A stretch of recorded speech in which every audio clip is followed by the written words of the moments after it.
Mas nessa última sessão a gente vai caminhar para um aspecto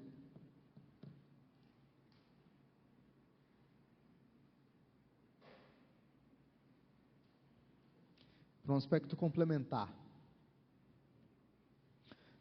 De certa forma, tudo que a gente falou até aqui envolve o nosso coração no meio da turbulência. E por causa disso, muitas dessas ações são ações que demandam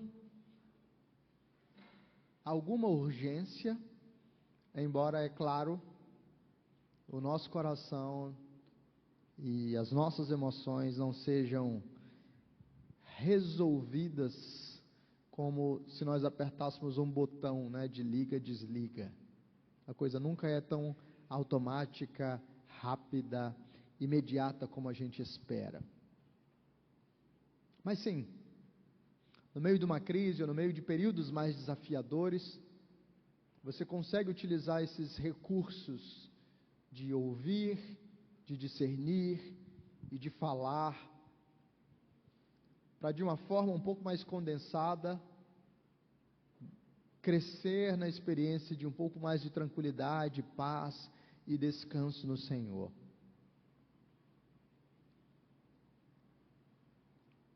Porém, apenas isso não seria suficiente para nós. Nós precisamos de algo mais. Nós precisamos de mais do que apagar incêndios. Nós precisamos cultivar florestas. O ajuste das emoções, o equilíbrio do nosso coração diante de Deus é parte do processo de santificação que leva uma vida inteira e que é operado fundamentalmente pelo Senhor, mas que nos convida a nos exercitar na piedade. Nós somos instruídos pela Escritura a nos fortalecer no Senhor e na força do seu poder, para quando chegar o dia mau. Então existe um movimento duplo. O dia mau chega e nós nos sentimos agitados, inquietos e confusos, e no meio da crise a gente precisa recorrer a esses elementos que nos ajudarão a experimentar um pouco mais de descanso e paz. Mas a Escritura também nos ensina a nos preparar com antecedência para o dia mau. Isso significa trabalhar o nosso coração, cultivar no coração aquilo que é belo, aquilo que é santo, aquilo que é justo, aquilo que é puro, para quando chegarem as situações de teste, de prova, os desafios da vida, nós tenhamos o eixo mais equilibrado. Sempre lembro da comparação do reverendo Davi Charles Gomes. Talvez alguns de vocês o conheçam. Ele é pastor na Igreja Presbiteriana Paulistana. Ele foi chanceler da Universidade Presbiteriana Mackenzie durante algum período. E foi diretor do Andrew Jumper também durante um tempo. E em uma das palestras dele sobre depressão, ele fala sobre a depressão comparando com a suspensão de um carro ou de um caminhão. Então, quando a suspensão está funcionando bem, nós passamos por quebra-molas, a suspensão faz o ajuste. Nós passamos por buracos, a suspensão faz o ajuste. Ela baixa e depois volta para o lugar. E ele diz, por vezes a nossa experiência com a depressão é essa suspensão desajustada. Nós passamos por algum tipo de buraco na vida, por algum baque, alguma frustração, algum evento um pouco mais difícil ou algo semelhante, e a gente abaixa, mas em vez de voltar para o equilíbrio, a gente fica lá embaixo. Preparar, cultivar, trabalhar nosso coração e as nossas emoções nos ajudarão a ter esse eixo, essa suspensão bem ajustada, para que diante das pancadas da vida, das pistas esburacadas, nós tenhamos uma estrutura sólida que nos permite caminhar com firmeza. Nós precisamos providenciar uma estrutura para que o nosso coração aponte na direção correta e assim as nossas emoções sejam santificadas e expressem aquilo que um coração que está sendo trabalhado e santificado pelo Senhor verdadeiramente pode expressar. É por isso que, se nós ouvimos as emoções, se nós discernimos as emoções e se nós falamos as emoções, é importante um quarto movimento que trabalhará a nossa dinâmica emocional para o resto da vida. E agora eu estou falando de cultivar emoções santificadas. De novo, não existe um botão mágico que você vai apertar e dizer, bom, eu quero produzir amor, eu quero produzir paz, eu quero produzir paciência. Não existe esse botão. Mas às vezes o fato de não existir esse botão nos coloca em uma posição de completa passividade diante das nossas emoções. A gente diz, eu não tenho nenhum controle sobre as emoções, então deixa a vida me levar, né? Mas não precisa ser assim. Se nós entendemos essa lógica de que as nossas emoções fluem do nosso coração, fluem do lugar onde o nosso coração está, fluem daquilo que nós amamos, desejamos, tememos, adoramos. Se nós entendemos que as nossas emoções fluem da percepção que nós temos acerca de Deus, acerca de nós mesmos, acerca do mundo, então é possível cultivar emoções redimidas, emoções santificadas, não de uma forma direta em que eu mexo na emoção em si, mas trabalhando a fonte das nossas emoções, o nosso coração, para que nós possamos então, em uma caminhada de santificação, experimentar essa transformação genuína. É possível que aqueles que até aqui lutaram com ira profunda possam experimentar uma transformação significativa e se transformar em pessoas mansas, cultivando a mansidão.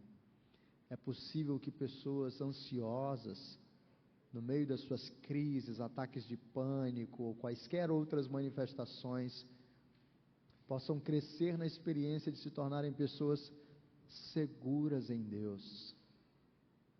É possível que pessoas tímidas, envergonhadas, possam cultivar no seu coração segurança e firmeza, a ponto de tomar decisões corajosas. É possível que pessoas invejosas e ciumentas cultivem no coração uma percepção tão grandiosa da graça e da bondade do Senhor, que não mais ocupem essa posição de buscar controlar as coisas e as pessoas. É possível que essa transformação aconteça. E é possível, e há um trabalho para nós fazermos por meio do cultivo de emoções redimidas, o cultivo de emoções santificadas. Como é que a gente faz isso? Deixa eu sugerir para vocês 2 exemplos bíblicos que começam a apontar um caminho para nós. Abre lá em Filipenses capítulo 4.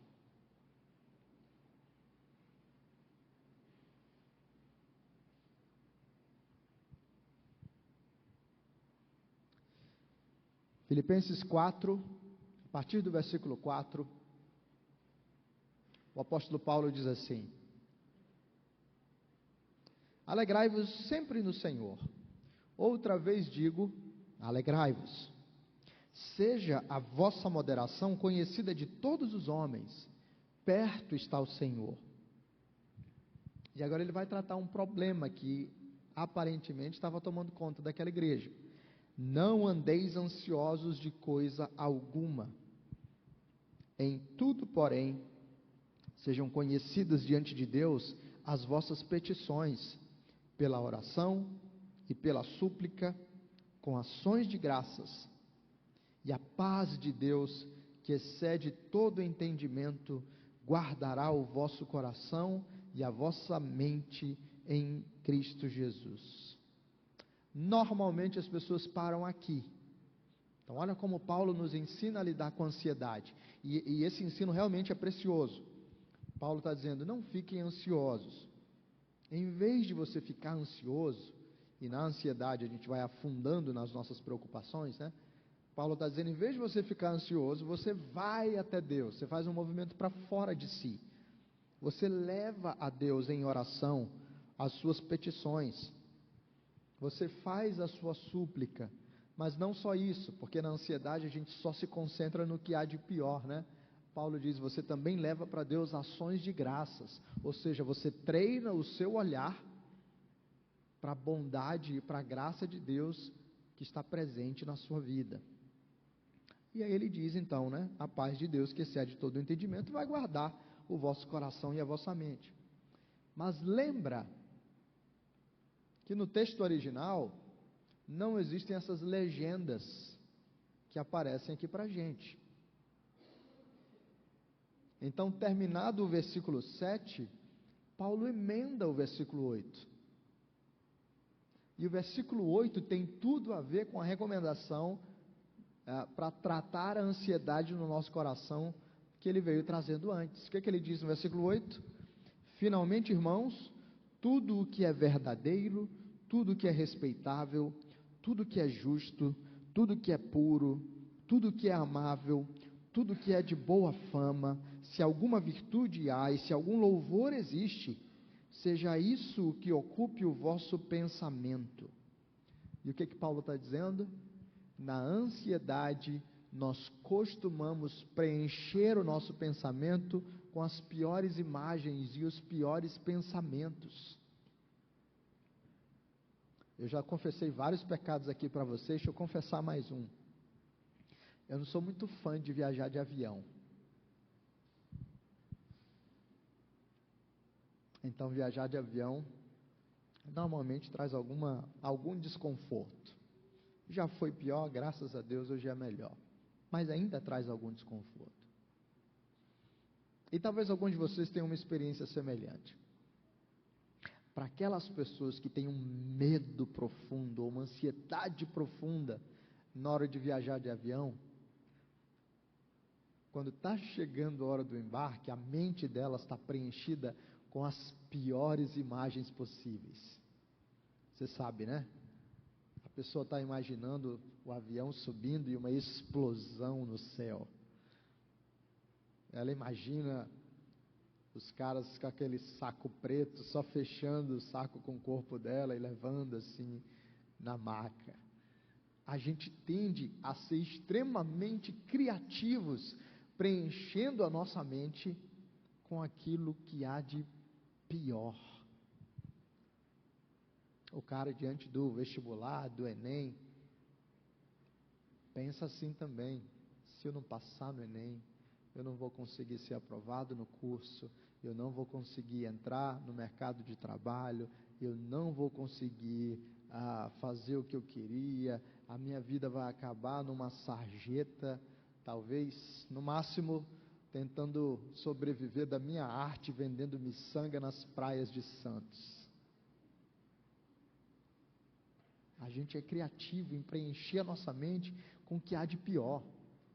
Mas Paulo diz, olha só, em vez de você preencher sua mente com as piores visões, piores imagens, piores coisas, o que deve ocupar o nosso pensamento?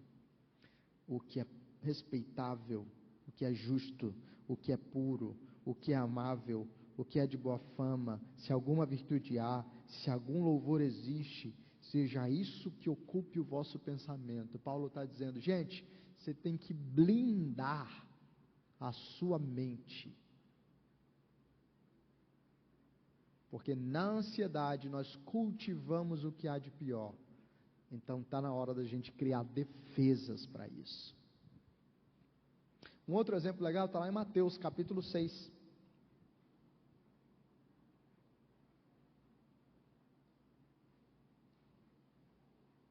A partir do versículo 25, o Senhor Jesus está falando sobre ansiedade também.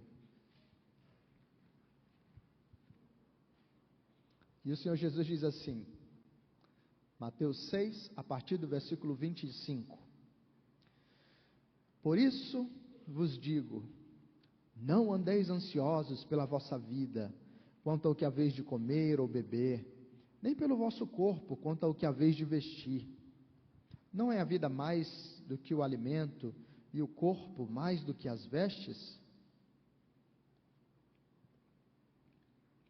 Observai as aves do céu, não semeiam, não colhem, nem ajuntam em celeiros, contudo o vosso Pai Celeste as sustenta. Porventura não valeis vós muito mais do que as aves? Qual de vós, por ansioso que esteja, pode acrescentar um côvado ao curso da sua vida? E por que andais ansiosos quanto ao vestuário? Considerai como crescem os lírios do campo, eles não trabalham nem fiam. Eu, contudo, vos afirmo que nem Salomão, em toda a sua glória, se vestiu como qualquer deles. Ora, se Deus veste assim a erva do campo, que hoje existe e amanhã é lançada no forno, quanto mais a vós outros, homens de pequena fé. Portanto, não vos inquieteis, dizendo que comeremos, que beberemos, ou com que nos vestiremos. Porque os gentios é que procuram todas essas coisas, pois vosso Pai Celeste sabe que necessitais de todas elas. Buscai, pois, em primeiro lugar o seu reino e a sua justiça, e todas estas coisas vos serão acrescentadas. Portanto, não vos inquieteis com o dia de amanhã, pois o amanhã trará os seus cuidados. Basta ao dia o seu próprio mal. Olha que interessante, Jesus está dando uma série de recursos para a gente lidar com a ansiedade. Ele faz uma argumentação lógica, dizendo, olha, a preocupação consegue fazer com que vocês transformem alguma coisa da realidade? Alguém consegue aumentar um segundo da sua vida, acrescentar um côvado ao curso da sua vida porque ficou preocupado? Não. Mas não é só uma argumentação lógica que Jesus está usando aqui. Ele usa um outro recurso, muito interessante. Ele diz, contemplem, vejam os pássaros, vejam os lírios, e percebam o que Deus está fazendo com a criação, e entendam o que Deus vai fazer com vocês.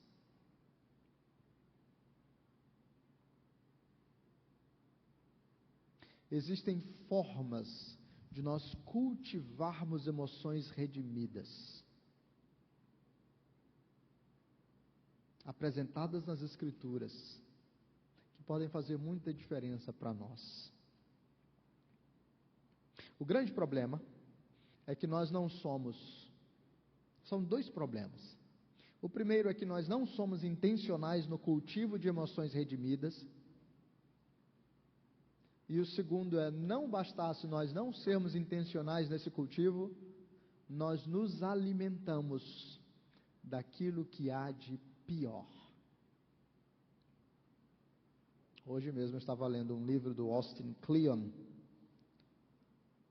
Não se assuste com o título do livro, é Roube como um Artista. Mas são dicas sobre criatividade.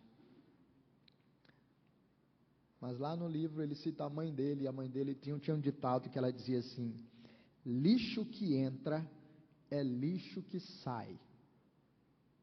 E basicamente o que a mãe dele estava dizendo é o seguinte, se você consumir lixo, o que vai sair de você é lixo. Então pega o exemplo comigo da pandemia. Muitos de nós cresceram assustadoramente em ansiedade. E tudo bem, por um lado, existe o elemento natural disso. Um vírus desconhecido, dados alarmantes acerca do número de mortes, especialmente olhando para a Itália, coisas assim, foram realmente assustadoras. Mas o que alguns de nós fizeram durante esse período?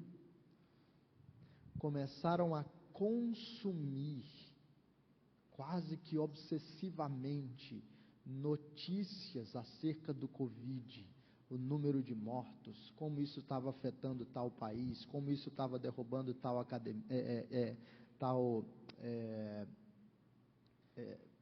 enfim, outro país, outra cidade, como isso estava consumindo a economia, como isso estava atingindo pessoas aqui no Brasil, como na sua cidade estavam as estatísticas e os hospitais e as notícias, e alguns de nós aparentemente passavam 24 horas por dia consumindo material que era essencialmente um filme de terror que durou meses. E veja, eu não estou dizendo que você tem que viver como um alienado, não. Mas é que lixo que entra é lixo que sai. E por causa disso você precisa ter portas de entrada e de saída. Você precisa ter limites bem estabelecidos para aquilo que você consome.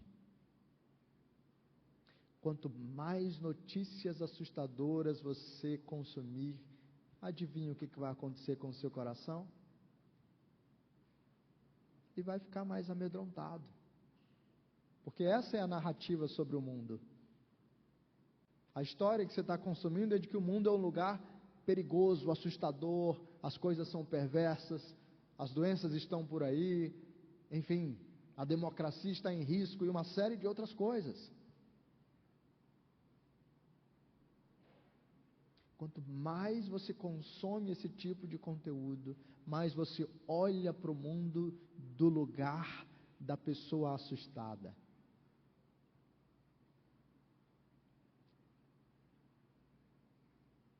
Então, não apenas nós não somos intencionais no cultivo das emoções, como nós temos uma péssima dieta de informação, porque consumimos aquilo que outras pessoas selecionaram para nós, sem que nós tivéssemos os devidos filtros. Então, como é que a gente cultiva emoções redimidas?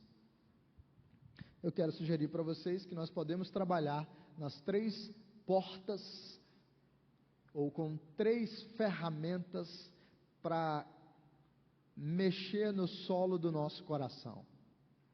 São as 3 faculdades da nossa alma: intelecto, vontade e emoções. Nós podemos mexer no terreno do coração, é claro, em última análise é Deus que chega ao nosso coração, mas esse é aquele exercício da passividade ativa que o Francis Schaeffer apresentava. A passividade ativa é a seguinte: Deus é quem faz, mas eu me apresento diante de Deus e digo: Senhor, faz em mim aquilo que o Senhor deseja. Eu me exponho diante daquilo que só Deus pode fazer. E agora eu uso esses recursos que envolvem intelecto, vontade e emoções. Como é que a gente cultiva emoções redimidas? Primeiro, trabalhando no nosso intelecto. E o intelecto tem a ver com razão.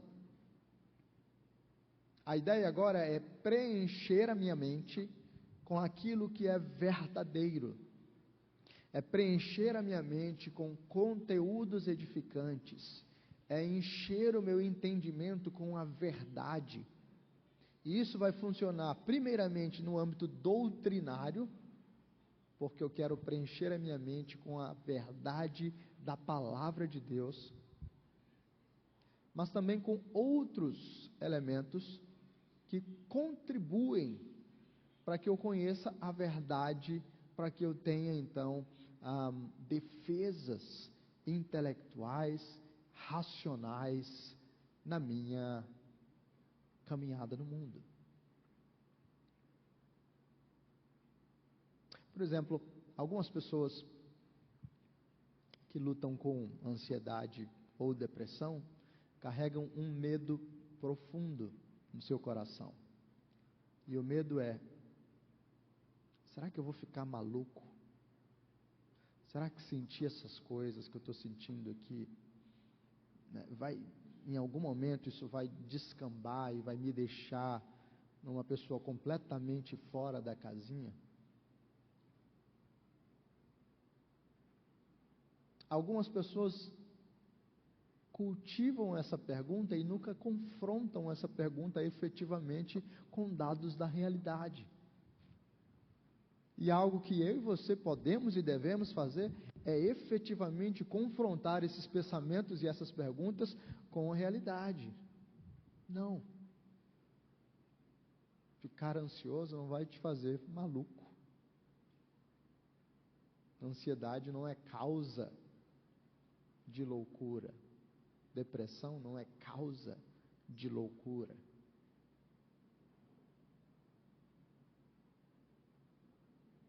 Mas além disso, o cultivo diário de pensamentos santos, que vem da meditação na palavra de Deus, vai blindar o seu coração, reordenar os seus amores, redirecionar os seus pensamentos, para que a sua mente seja preenchida com aquilo que é santo, justo, belo, verdadeiro, bom, em que há algum louvor e alguma virtude. Agora faça a pergunta honesta: quanto tempo você gasta zapeando pelas redes sociais, ou assistindo filmes e séries no Netflix, em comparação com o consumo de conteúdos que alimentarão o seu intelecto com aquilo que é bom? Lendo livros, assistindo cursos, palestras, ou participando de conversas edificantes. Muitas vezes, essa é uma competição quase injusta. O homem lá do Salmo 1 passa o dia meditando na palavra do Senhor. Nós passamos o dia meditando no último casal que se formou lá no Casamento às Cegas.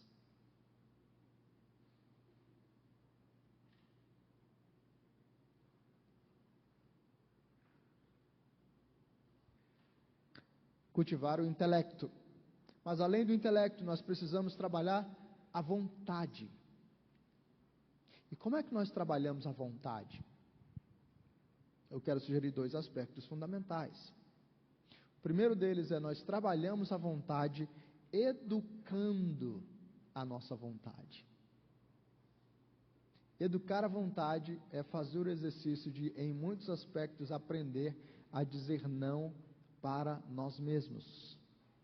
A nossa vontade deseducada procura o que é mais confortável, o que é mais fácil, o que é mais tranquilo, e por causa disso, nós temos dificuldade em desenvolver resiliência, força, coragem, temperança, dentre outras virtudes. Mas e se nós começássemos a treinar o nosso coração e a nossa vontade para nos tornarmos pessoas mais santificadas e virtuosas? E como é que isso funciona? Aprendendo a dizer não para o nosso conforto, desde pequenas coisas. Vai ter reunião da UMP, não estou no clima hoje.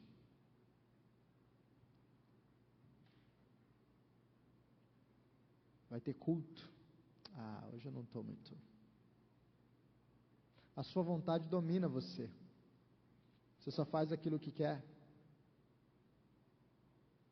E quem só faz aquilo que quer, quando experimenta alguma coisa que não quer, entra em crise.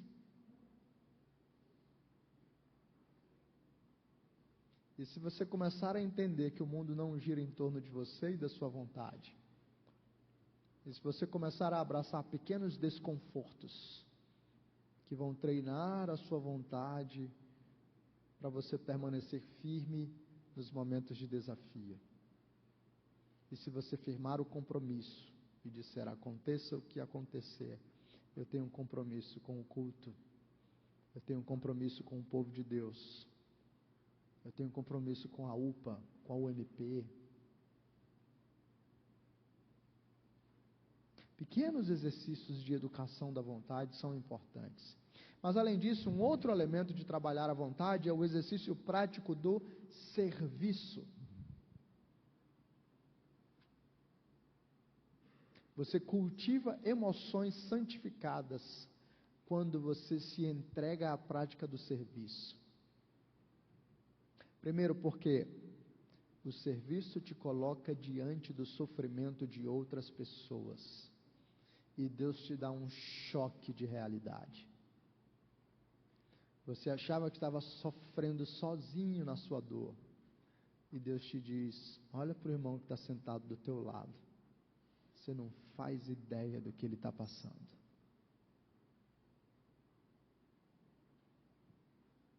Deus te faz reinterpretar a sua dor. Eu achava que as minhas experiências de pânico e ansiedade eram a pior coisa que podia acontecer comigo. E olha o que Deus fez. Deus tem me colocado na frente de um monte de gente para falar das minhas experiências de crise, para ajudar outras pessoas com as suas crises.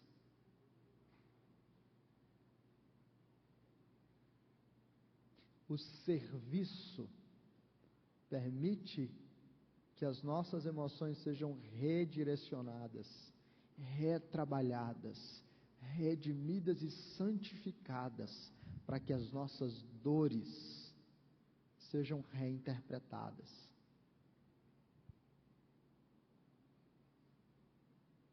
Trabalha o teu intelecto, trabalha a tua vontade e trabalha as tuas afeições ou as tuas emoções. Como é que a gente faz isso?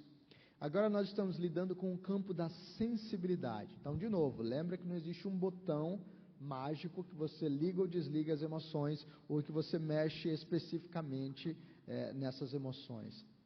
Mas quando nós falamos aqui de afeições do coração, ou de emoções, nós estamos falando do campo da sensibilidade. Existe uma porta para as nossas afeições, uma porta para as nossas emoções, que passa inevitavelmente pela nossa imaginação.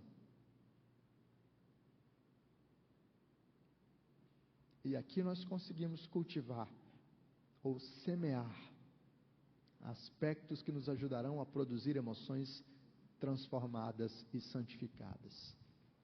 Como é que nós tocamos o campo da sensibilidade?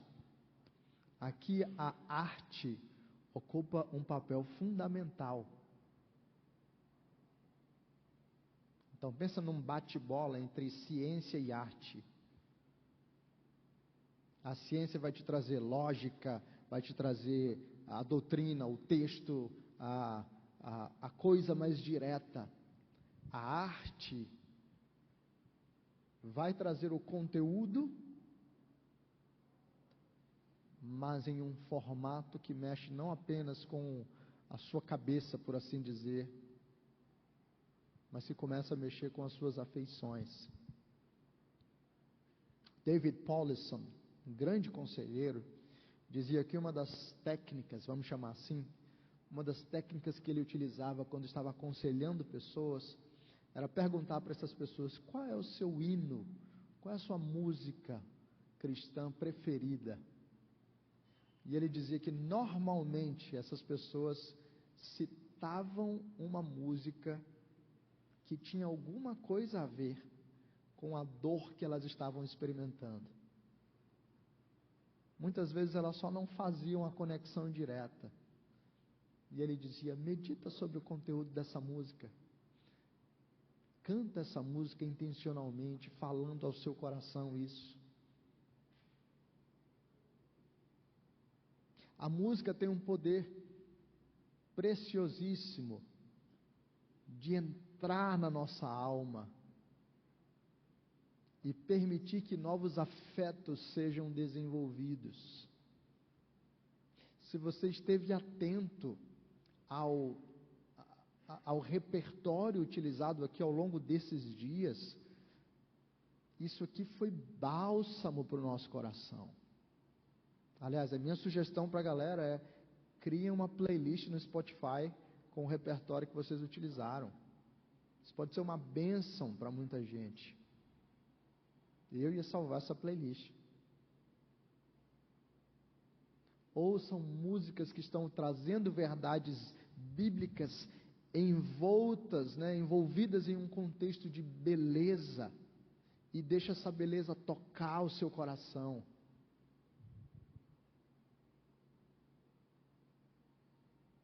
É como aquela expressão do Martin Lloyd Jones: lógica em fogo, a verdade apresentada em toda a sua beleza.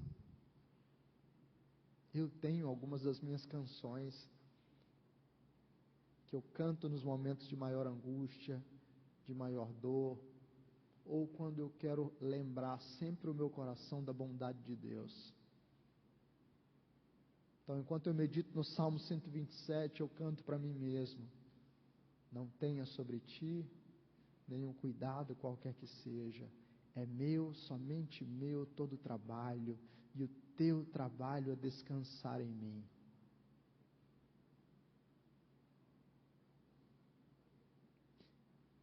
Selecione, cante canções, e o efeito disso no longo prazo vai ser ter as suas emoções direcionadas, permeadas por aquilo que verdadeiramente glorifica a Deus e traz paz ao seu coração.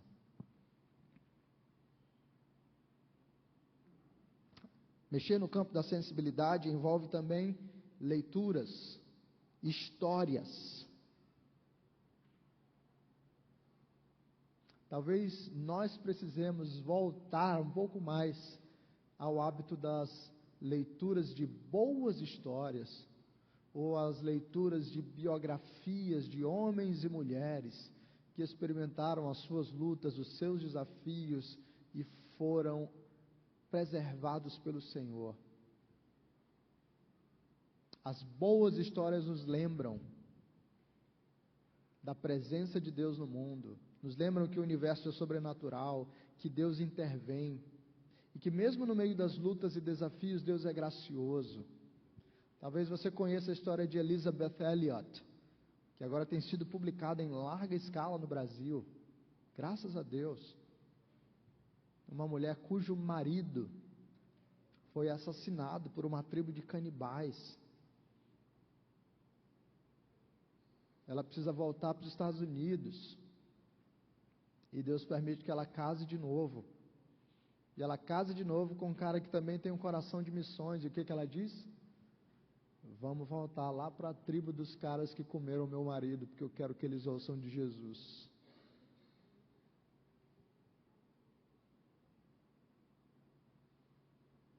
Meu ex-marido, né? Ler histórias, ouvir histórias que demonstrem a presença de Deus no mundo, o governo de Deus sobre o mundo, ou mesmo a companhia de Deus entre aqueles que sofrem, preenche o nosso coração e desperta em nós emoções redimidas.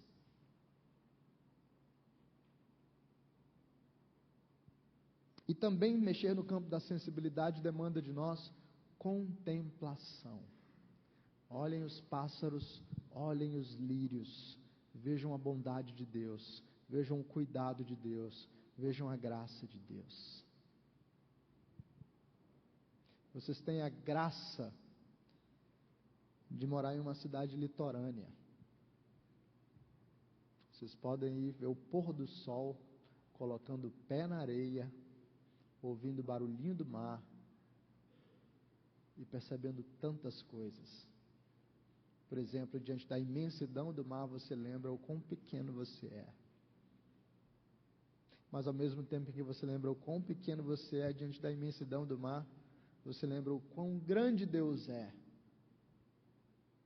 Contempla, respira, medita. E no meio disso tudo, as emoções estão sendo alinhadas e trabalhadas para a glória do Senhor. Agora, fundamentalmente, existe um canal em que intelecto, vontade e emoções são transformadas e afetadas de uma maneira mais direta.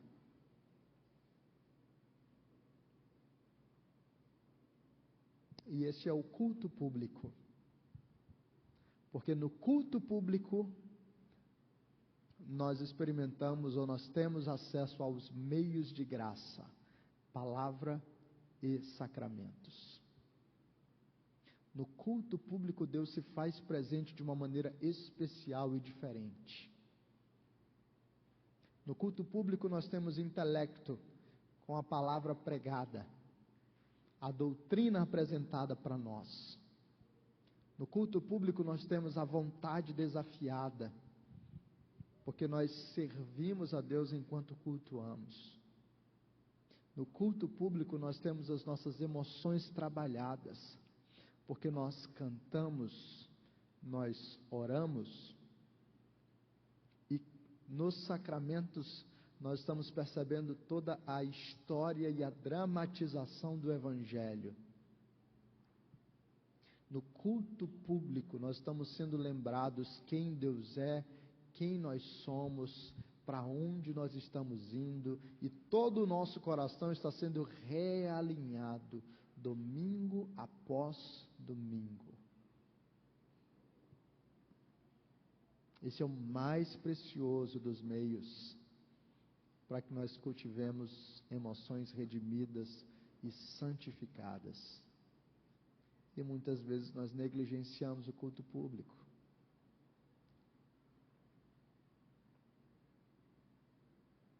Mas é assim que as coisas são transformadas. Cultivar emoções redimidas, alimentar e preencher a nossa mente, o nosso coração, com aquilo que é santo, para que aquilo que é saudável que entra, saia de forma saudável também. Eu quero fechar com uma história.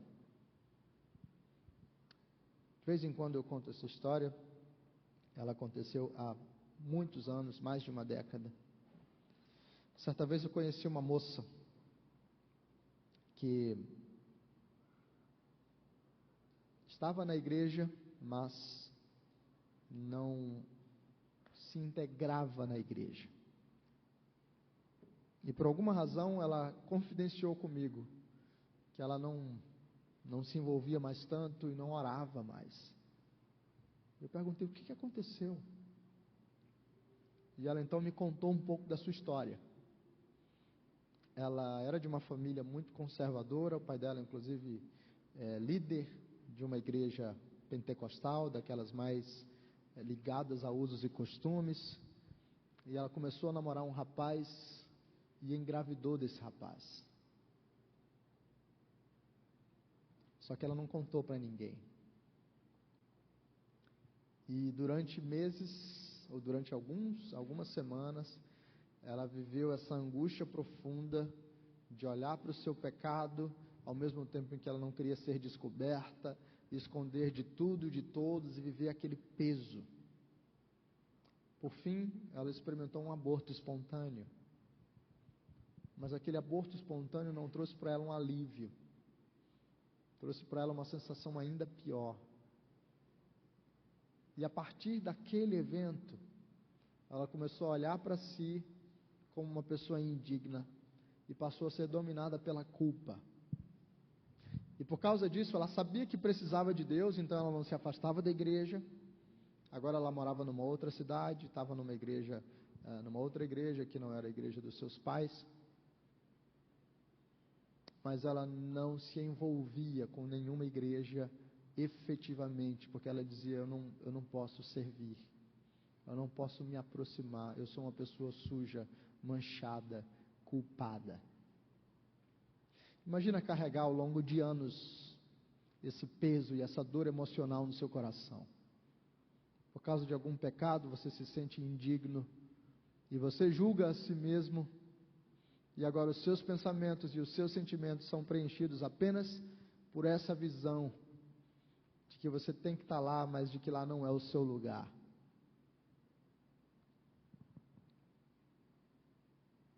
A certa altura, ouvindo a história dessa moça, eu pude falar com ela. Depois de ouvir, chega a hora de falar. E eu pude lembrá-la da maravilhosa doutrina da graça de Deus.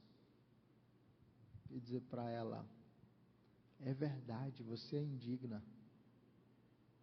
É verdade. Porque todos nós somos indignos. Nós somos pecadores, sujos. Mas é exatamente esse o escândalo do Evangelho. É que Deus amou pecadores sujos e indignos. E Ele enviou o seu Filho para tomar sobre si toda a nossa sujeira e indignidade. De modo que Cristo, na cruz,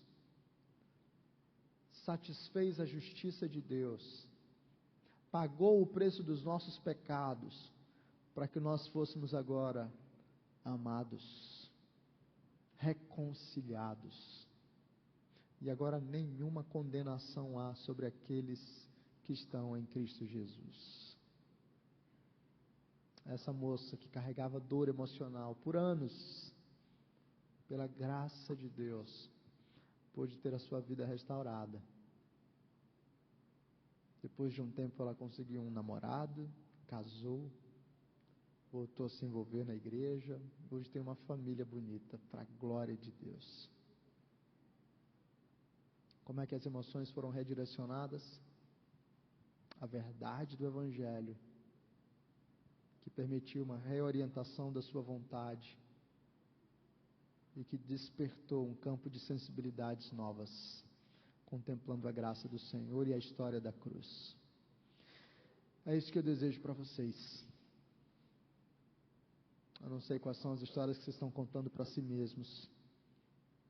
Eu não sei quais são as experiências mais tensas no meio das suas dores emocionais, mas é possível não apenas experimentar a transformação mais próxima, como é possível cultivarmos emoções santificadas, para que nos dias em que nós formos provados, o nosso coração tenha mais estrutura e base para lidar com os desafios, com as tensões, lembrando: o mar está agitado, mas Jesus está comigo no barco. Vamos orar? Senhor Deus, obrigado, Pai, por esses dias, obrigado por essas reflexões e pela graça do Senhor que nos ajuda a pensar e lidar com as nossas emoções em crise e oferece para nós esperança, para que o nosso coração seja transformado e assim, nos alimentando daquilo que é santo, justo, verdadeiro e bom, nós possamos experimentar paz e descanso na Tua presença. Senhor, ajuda-nos. Todos nós somos pecadores limitados, todos nós temos os nossos desafios, todos nós lutamos com a incredulidade em alguma área, todos nós queremos ser senhores da nossa vida, todos nós queremos ter o controle das coisas, todos nós precisamos desesperadamente ser libertos de nós mesmos e cativados pelo Teu amor. Então faz isso em nós, ajuda-nos a lidar com os nossos desafios de agora, e ajuda-nos a crescer cultivando emoções redimidas, para que alcancemos a maturidade, a sabedoria e a virtude. Nós pedimos, especialmente, ó Deus, sobre aqueles que aqui estão em um momento mais crítico da sua vida, aqueles que estão lutando com depressão profunda, ansiedade profunda, aqueles que estão colocando seus relacionamentos em xeque por causa de ciúmes descontrolados, uma ira e ressentimento descontrolados, aqueles que são dominados pela timidez e pela vergonha, a ponto de não conseguirem se mover na vida. Senhor, tem misericórdia dos Teus filhos, permita que eles contemplem a luz no fim do túnel, permita que eles renovem a esperança contemplando a Tua graça, e assim sejam restaurados pelo Senhor. Ó Deus, usa momentos como esse, para que essas pessoas reconheçam suas lutas, para que elas peçam ajuda, procurem os seus pastores, para que elas procurem amigos, para que elas abram o coração e trata, renova, transforma, faz a tua obra na vida dessas pessoas, na nossa vida. Nós te louvamos e pedimos a tua bênção em nome de Jesus. Amém.